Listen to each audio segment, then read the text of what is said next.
Hello everyone and welcome to the channel. In this video, I will show you how to fix the TikTok video under review problem. First, open the TikTok app on your phone.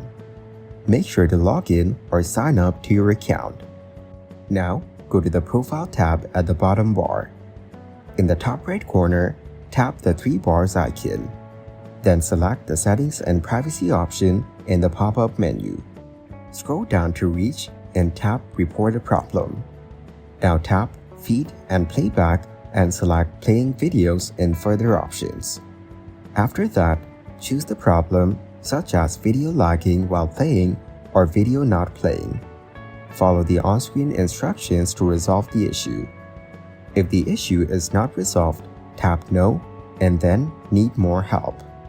Lastly, report a problem that your video is under review and ask them to resolve this issue as soon as possible. They will respond in a few days and fix your issue. Thank you everyone for watching. Hope you got some value. Make sure to like the video and subscribe to our channel. Leave a comment down below. See you in the next one.